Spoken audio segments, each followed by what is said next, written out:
Not shopping and business and commerce, and we're very fortunate today to have State Representative Dave Maturen in our studio. Representative Maturen, good morning to you. You are representing parts of Calhoun County and Kalamazoo County, and you have been now for just about a year. Your first year on the job as a freshman lawmaker in Lansing. How do you like the job? Pretty interesting and challenging, a little frustrating at times, and there's some pretty long days on occasion when we work into the night trying to ask a couple of our fellow legislators to leave or talk about roads or talk about energy. So it's a pretty time-consuming task. And what's your routine like? I mean, you've got to obviously do some driving from Vicksburg to Lansing and back quite often. Yeah, it's not too bad a drive in the summertime, but it gets challenging in the wintertime, driving 94 and I-69. I know they're talking about I-94 today. There's an issue over at MTech in Kalamazoo. Looking forward to that. Oh, boy. But it makes for long days. If you got an 8 o'clock meeting, it's getting up pretty early and getting home a little late at night sometimes.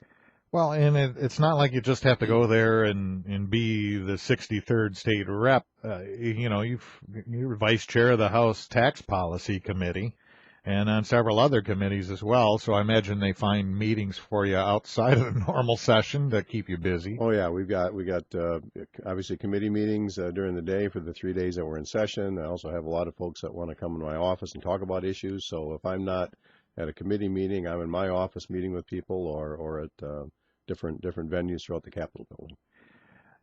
You have an op-ed piece in the paper today about these big box stores and this issue regarding taxation. And I think we're very fortunate to have you here and as our state representative on this issue, considering your background, 30 years you've been a level 3 assessor. You've got your own firm that does real estate assessments and appraisals and that sort of thing. And you've also served for a local municipality on the County Board of Commissioners in Kalamazoo for many years. So you've seen this from a lot of different sides. And I tried to read up on the issue a little bit, and it's pretty complicated on the surface, and I thought maybe we'd have you just kind of tell us what this is all about here. The gist of it is that a lot of these big box stores are sending their legal teams in and getting a rebate on taxes that they've already paid to townships and cities, and those townships and cities are having to fork out substantial amounts of money now, kicking it back to them. Yeah, in many cases it's hundreds of thousands of dollars that get, if you want to call it a rebate, get refunded from when they go to the tax tribunal. I'm the only appraiser in the state legislature, and I kind of felt an obligation when I heard about this issue to kind of be in the forefront and kind of take it up as something that I need to develop because it is complicated. And now being vice chair of tax policy, and the chairman said, well, you're the guy that knows more about this than anybody, so go ahead and put a work group together, see if we can resolve the issue. But there's definitely a problem. I think most people recognize there's a problem out there, and I think we're going to try to find a resolution to it, get as much cooperation and buy-in as we can from all sides. You certainly can't fault any company for sending its lawyers in and working within the law to save themselves millions of dollars. And it seems like that's what they're doing, but a lot of people are saying, well, it's just not fair. The playing field is not level. Well, in this case, I think the tax tribunal has gone down a path. They've chosen a path of valuation that I think a lot of folks would disagree with, and we're one of the few states that follow this particular practice. Just as an example, there's a brand new Costco Corporation facility in Kalamazoo, right at the corner of 131 and Drake and Stadium Drive. Right. They paid $5.5 million for the land, $12 million to build the building. The assessor, being intimidated by the tax tribunal rulings, put them on for a market value, a true cash value of roughly half of that at $8.5 million. She didn't get a dozen roses. Instead, she got a tax appeal. And this corporation that just spent roughly $17.5 million to build that Costco facility now claims it's worth $4 million. Brand new building worth $4 million. Actually, less than what they paid for the land. And they're claiming that because there are other big buildings like that sitting empty that have a different valuation? Well, there are other. They're using sales of dark stores as comparables, and those dark stores are dark for several reasons. They're former buildings that have long outlasted their economic life as a first generation big box retail store. Many times for location. There's lots of different issues, but a lot of these stores sit empty for a long time. And one of the reasons they sit empty is because when the corporations sell these buildings, they put a deed restriction on them, so they can't be used by a competitor. And when you put a deed restriction on the property, such as you can't sell household goods or groceries or pharmaceuticals, on and on and on, you certainly limit the number of folks out there that can actually buy that property. Hence, it's dark because it sits around forever and finds a secondary use. So there's the rub. They're allowed to put deed restrictions on these properties and then use that to argue that they should have a substantially less tax base. Right. They compare a much older property that's set vacant with deed restrictions on it to a brand new, fully functional, perfectly operationally in a good economic area of a city or a town, and they use that as a comparable. And I just don't think, and a lot of folks think, those aren't comparable sales to use. So if there was a company, like, I don't know, let's say it was Lowe's, had a company and they decided to close their store in a particular community, and then Home Depot came along, wanted to buy that property and put it and go in there, they might have a deed restriction that says, no, nobody with that kind of business can go in there. Right. You would not find a Home Depot being able to buy that property because of the deed restrictions. They couldn't function as a Home Depot because of the deed restrictions. So you'd find a secondary user, some other use. And you probably won't find one for a lot of these buildings because they're kind of proprietary. In many cases, they're built especially for their type of business.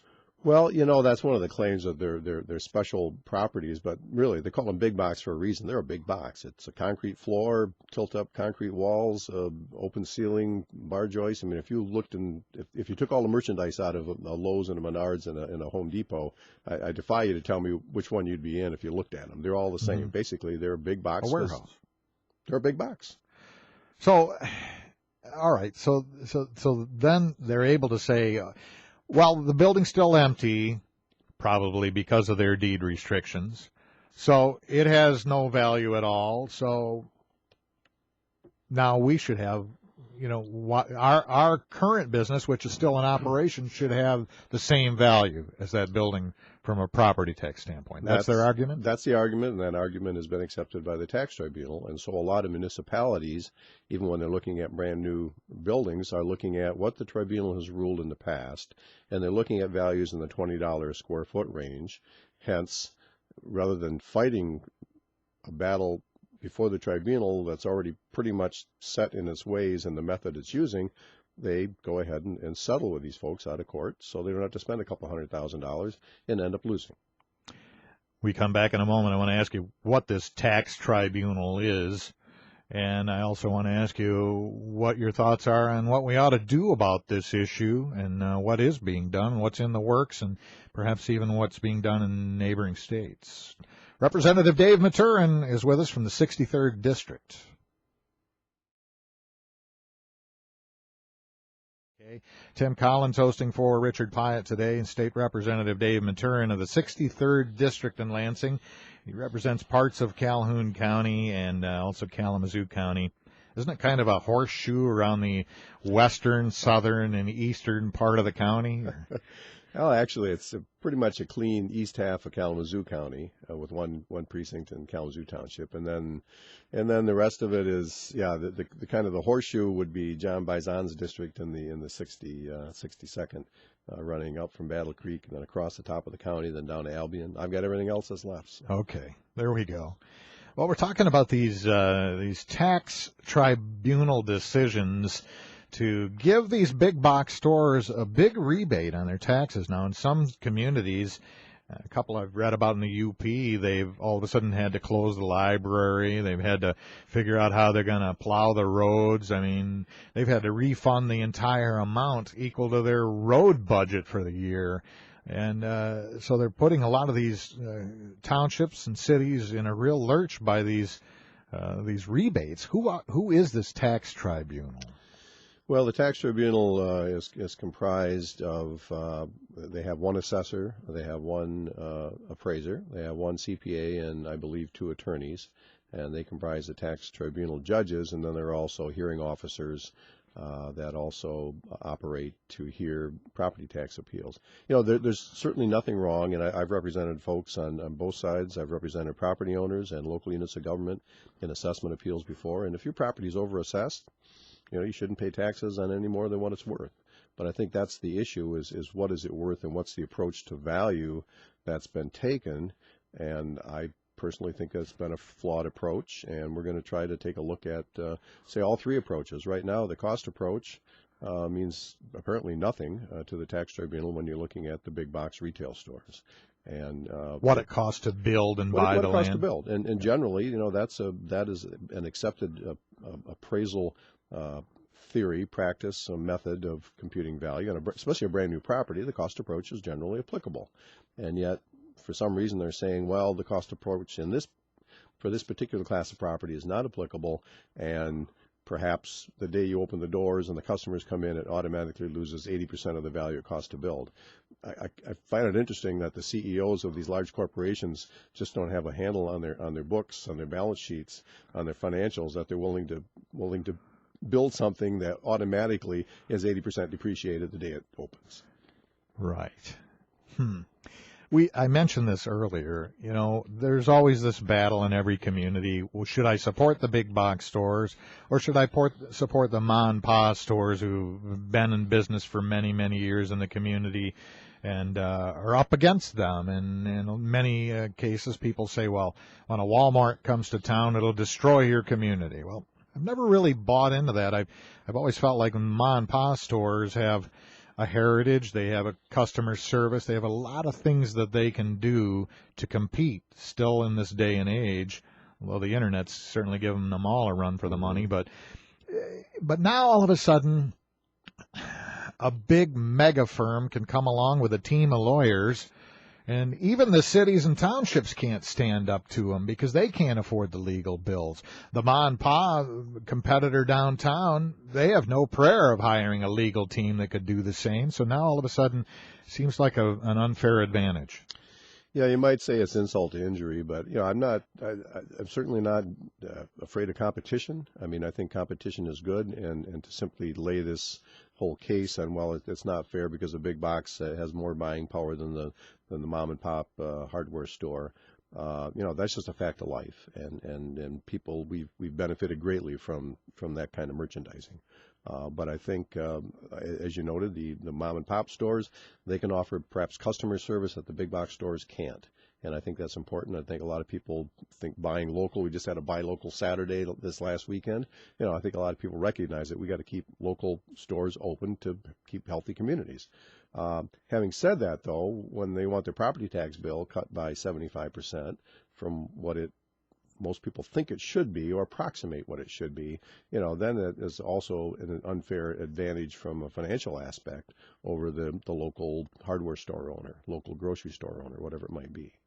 A big box store could say, yeah, we just saved $10 million on our tax bill. Let's slash prices by 10%.